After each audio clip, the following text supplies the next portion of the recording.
কৃপা করে কহে রায় বাবার মা একটা সন্তানকে সুশিক্ষিত আচার নিয়ম বিচার মেনে চলাইতে পারে, কিন্তু পিতা পারে না। যেমন বলে পিতা আনন্দে মাতায়ে সাগরে ফেলায়ে চলে গেলেন, পিতা ফিরে এলেন। মা ধরিয়া জঠরে কতই কষ্ট করে, 10 মাস 10 দিন মা পেল যেত না। কি বাবা, পিতা আনন্দে মেতে চলে গেলেন, কিন্তু মায়ের যে জঠরে কত কষ্ট, কত জ্বালা, কত দুঃখ, কত যন্ত্রণা।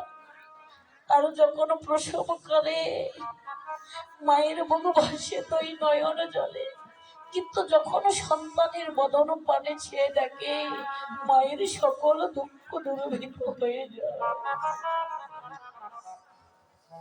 এই জগতে দেখবে, এই জগতে লক্ষ্য করবে, সুখেও বুঝি কেঁদে ওঠে মন। কখন?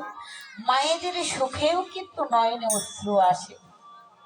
শুধু কানাইয়ের মা কেনই জাগতিক জগতে কারো সন্তান যদি লেখাপড়ায় সুশিক্ষিত হয়ে পাশ করে, এমএ পাস, বিএ পাস, দেখবেন তখন মা যদি ওই খবরটা শুনতে পারে, সুখেও মায়ের নয়নে অশ্রু এসে যায়। তো মায়ের মতো বান্ধব, মায়ের মতো আপনজন জগতে কেউ হবে। তো তদরু আজকে বলছে শ্রীরাম চল চল সকাল সকাল ঘরে ফিরে যায়। মা বুঝি মনের থালা হাতে ধরে কাজ। তো গোপাল ঘরে ফিরবে, ঘরে ফিরলে আরতি করে গোপালকে ক্ষীর স্মরণী সেবা দিবে। সেবা দিলে সেবার দক্ষিণা দিতে হয়। আমার তরফ থেকে একজন যাবে, কীর্তন আরো রয়েছে, আপনারা বসে বসে আস্বাদন করবেন আর সেবার দক্ষিণাটা দিয়ে দিবেন। যাও একজন।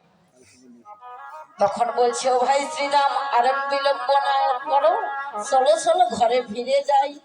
তখন শ্রীরাম বলরাম কথা কথন করিতেছে। এমন সময় বলরাম দাস এসে বলছে, ও শ্রীরাম, ও বলরাম, আরো তো সময় নাই, তুমি তাড়াতাড়ি করে কাজ করো। কি কাজ? আমরা কতক্ষণে এই লবলক্ষ ধেনুর পাল জড়ো করিব বলো? এই যে বৃন্দাবনে এই 12টি বনের মধ্যে কোন বনে কোন ধেনুর পালে গিয়েছে, কতক্ষণে জড়ো করবো কানাইয়া?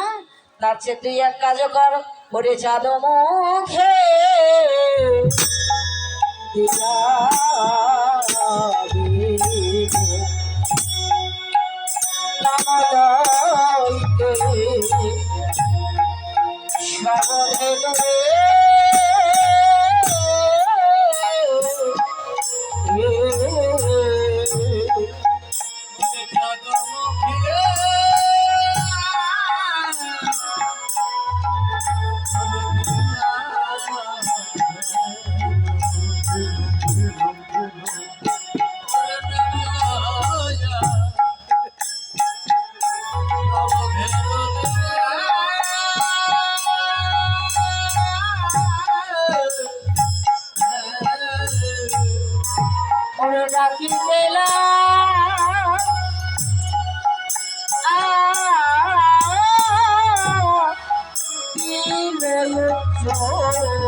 Oh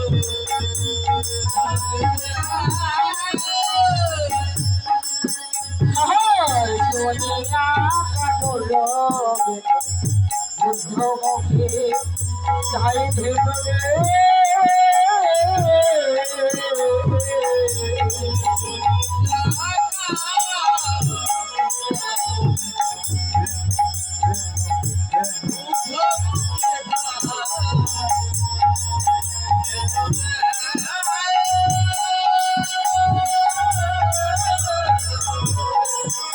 করে পুচ্ছ ফেরি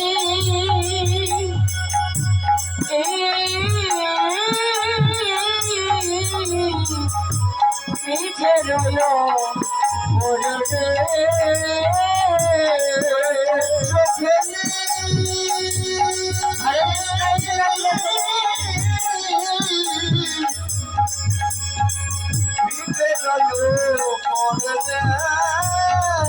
সবাই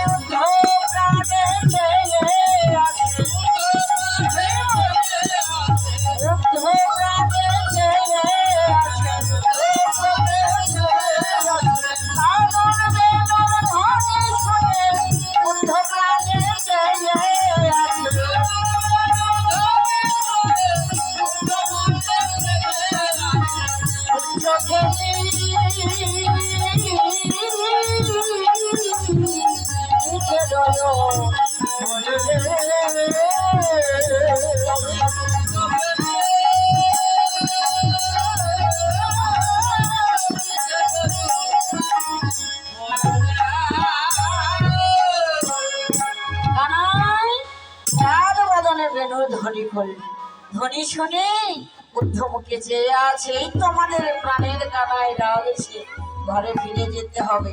তখন ধেনুবৎসগণ ওরে অনুসারে বেনুরাব বুঝিয়া ভালো আসিয়া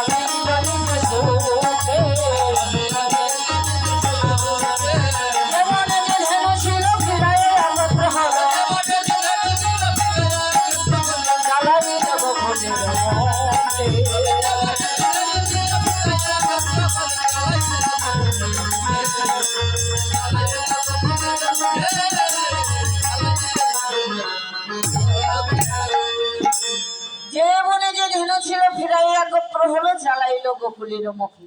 সকল ধেনুবৎসগণ রাখালগণ যেথায় কানাইয়ের বাঁশি বাজছে সেথায় এসে দাঁড়াইলে।